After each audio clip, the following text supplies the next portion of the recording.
In this video, we're going to be unboxing and reviewing the Wallke X3 Max Pro. It's a dual motor, dual suspension, 26x4 foldable e-bike. But before we continue, please take a moment and hit that subscribe button down below to be updated on future e-bike reviews. Alright, let's check it out.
Hey, this is Nelson. Welcome back to the E-RYDERS channel. Just want to give a shout out to Wallke for sending us out the X3 Max Pro for testing and review.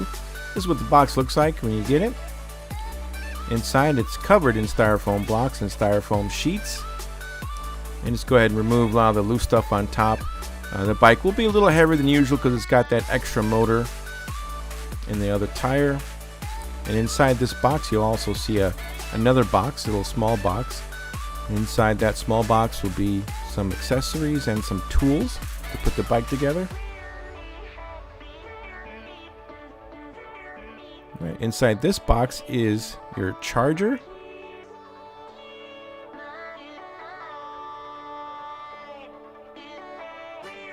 And then inside is also your manual. It's a pretty thick manual, a lot to read, a lot of great information. Also, you have some folding pedals. They are pretty heavy, so that means they're metal, which is good. They're not that cheap plastic. And you have a nice Allen wrench set.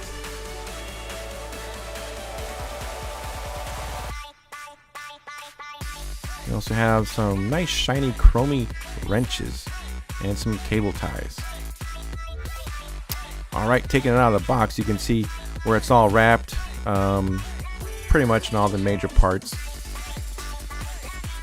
Here's the front tire. And you see the front tire has that motor. And taking a closer look at it, let's turn it around. It's a 1000 watt motor, same as the back. So they're both 1000 watt motors that actually peak at 1600 watts. So you get some serious power. Alright, all unwrapped. This is what it looks like. I'm loving the colors, especially the red in the rims and the red and the logos and the writing. That black and red looks really sharp. Alright, so one of the first things we want to do is go ahead and put those handlebars on first. That way they're not dangling and in the way as we build the rest of the bike. It'll just be a lot easier. So we want to remove that top screw, and then we'll remove some of those spacer risers for the stem. That way we can put the stem on there, the handlebars, and then we'll tighten that screw back up. Make sure everything's lined up, or you can line it up later when you're all done. That's fine too. Don't forget the side screws to secure the handlebars.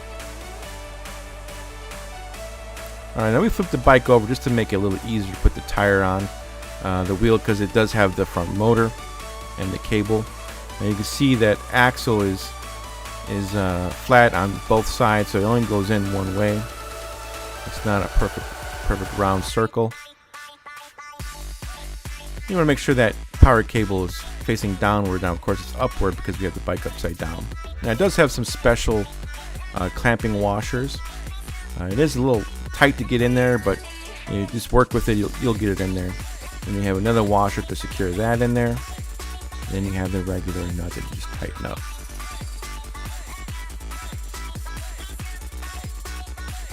I don't think I've ever seen a setup like this with those washers. I've never seen washers like that before, so it's pretty cool. I've had a dual motor bike before. I've never seen anything like this, but that's good, and that means it's designed to keep everything nice and secure. I'm gonna show you what that little washer right there. See that little notch? It just fits right in there. Just tighten everything up.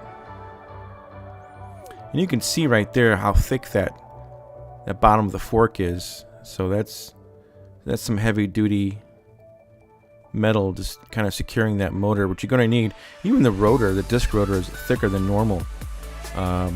It's a 203 millimeter rotor, so yeah, great for stopping power. And now for the pedals, the right, same as usual. You know, tighten it to clockwise. And then for the left, it's counterclockwise. Now for the power cable for the front motor, you just connect it. It might fight you a little bit because of the length, but you know, just once you connect it, you're gonna have a little red on each side. That's fine. And then you want to secure the cable to the fork, and there'll be one little screw that you just take that out, line up the screw, and then screw it back in, tighten it up. That way the cable won't be in the way. And then for the headlight and the fender, it's right there, one screw in the middle. Just take it out and line up your fender and your light and put the screw right through. And tighten that up.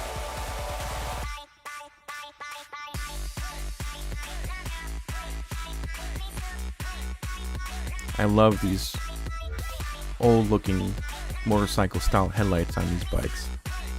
Now don't forget to connect it as well. The connection is right there, little orange plug-in. Line up the arrows on both sides and just push, don't twist. You don't want to break the pins.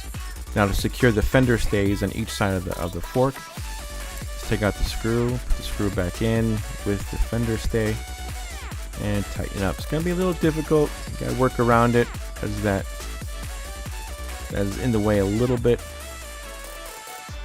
Now don't forget, before you take it out riding, you definitely gotta put some air in it.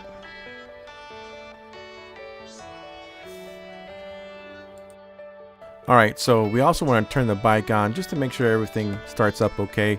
Looking at the display, it's a nice large vertical display, colored. We're going to test out the pedal assist levels. It's got 5 levels of pedal assist.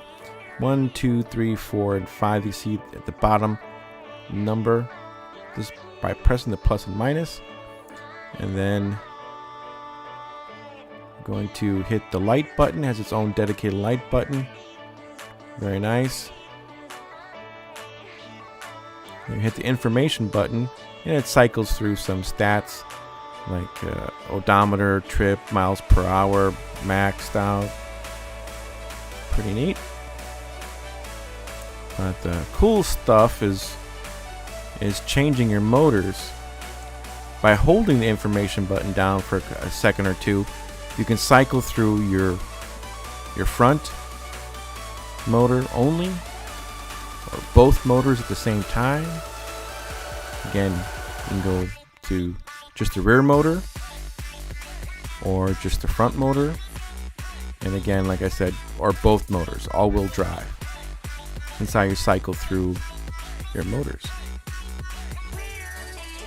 And then by pressing and holding both plus and minus, you can go into your settings.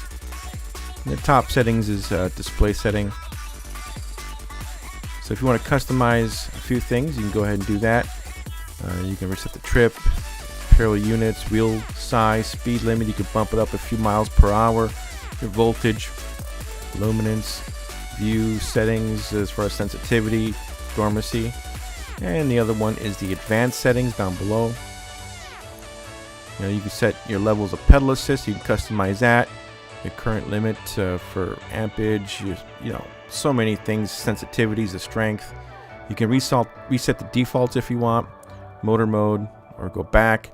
And then information on the bike. Also, to set up the app.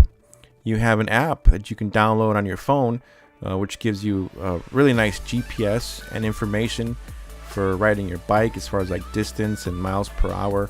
Really great app. Don't forget to download that. Another great feature of the X3 Max that I really like is that it's a full-size bike that folds, which I'm so used to seeing in the smaller size bikes. And here you can see we just fold up the pedals. You unlatch the middle part of the frame, and then it'll fold right on back.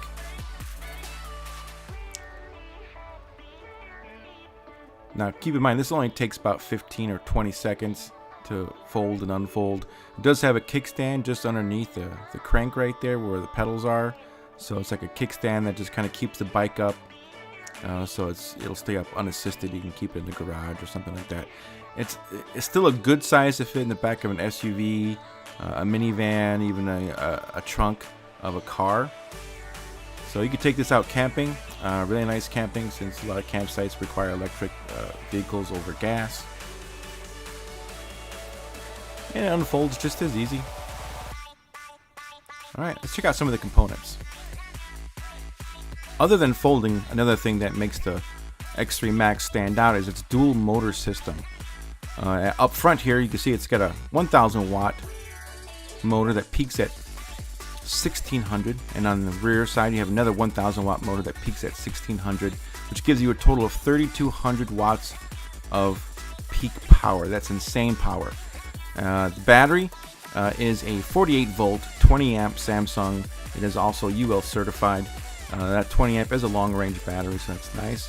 And then down below the seat is the rear suspension. Good to see on a full-size bike. In the back there you have your Shimano derailleur system. It's an Altus. And also you have your cassette back there. In the rear you have that nice beefy rear rack, along with the brake light and tail light, which is integrated into the battery. And you have some plastic fenders.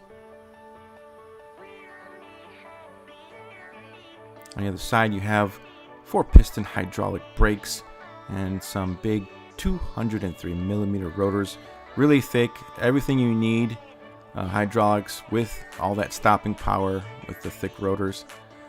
Don't forget, it does have those folding pedals. Check out that linkage system there for the rear shocks. Very, very smooth ride. Here's your saddle. It is a soft seat, not that wide, but it's a little wide. It is also a quick release for adjusting.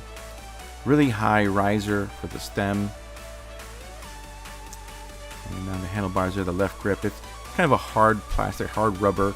You got the hydraulic lever. You got your buttons for the full color large center display. On the right hand side you have your 7-speed thumb shifter, and you also have your quarter twist throttle and your electric horn. Moving on down to the shocks, you have lockout and preload adjustments, so you can set that to your desired specifications. And you got that nice large headlight, one of my favorite style headlights. Nice cable management, and again, a real thick rotor for good stopping power. Sitting on some 26x4 fat tires. Let's go ahead and check out the website. On the website, when you go to Wallke X3, it starts off as the Pro version. Now if you look down, you have the option of selecting the dual motor. When you select the dual motor, It makes it the Max model, so that gives you the all-wheel drive system. Now, it does have a few other colors. Right now you're looking at the black, but it also has the gray, the blue, and the khaki colors. And it also is on sale right now, $300 off. It is currently $1,699. So that could go up, that can go down in the future, who knows, but take advantage of the sale if you're interested. I'll put that link down below in the description, along with any coupon codes that might save you a little bit of extra money. Now, if you love the dual motor option on a bike, but you're looking for something a bit more range, well, Wallke has you covered on that too. Going to their H7 step-through all-wheel drive, it has a 60 amp battery, which is going to give you about 200 miles in range if you're just using one motor on pedal assist.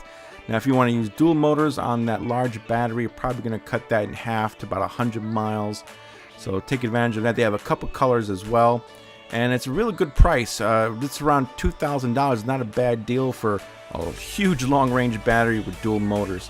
So go ahead and check that out. Again, I'll put a link down below in the description.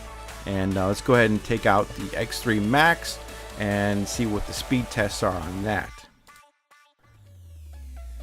Alright, so right away you'll know the difference between single motor and dual motor, much like you can tell the difference between a four-wheel drive car and a two-wheel drive. You can feel the power underneath. You're being pushed and pulled at the same time. You got a lot more stability. You just feel that gripping your tires have on the road beneath you. Now we're doing a speed test here on a single motor on pedal assist 5, which is the highest pedal assist level it has, and we got up to 30 miles per hour on pedal assist in that single motor. Now we're going to do a test on the dual motor, pedal assist 5, once again the highest level. Now pedaling is going to get a little crazy here, side to side. Sorry about that, it's going to be hard to see, but yeah, you're pushing it at high speeds like this. We got up to 35 miles per hour in pedal assist. That is insane. I don't know why anyone would want to pedal that fast consistently, but it is a heavy bike. It's about 85 pounds. I'm sorry, 87 pounds. But we wanted to test out the brakes. It's got, 4-piston hydraulic brakes. And right here, it's a nice smooth stop. No problem whatsoever. Now we want to go off-road. Oh my goodness, did you see that front tire spin out? No? Well, let's check it out again. Right there it was. Man, dual motors, those that front motor was kicking up some dust, man, which means you're probably gonna have to clean your bike more often. But this is an off-road beast. It really is. Going up hills of up to 40 degrees incline, it's a billy goat. The suspension, as you can see, is handling everything we threw at it. No problem whatsoever. I would trust this bike, anywhere off-road. I don't see any problem. Not that I would go jumping with it or anything like that, but it also has a 400-pound payload capacity, which is really nice. You could tow a trailer. This is great for riders 5'6" to 6'5", and it does have cruise control as well. Overall, this bike has everything I would want in a off-road, dual motor bike. And if you're interested in the Wallke brands and models, check out their link down below. And please like and subscribe if you like the channel to keep up to date. This is Nelson with the E-RYDERS channel. Thanks for watching, and we'll catch you later.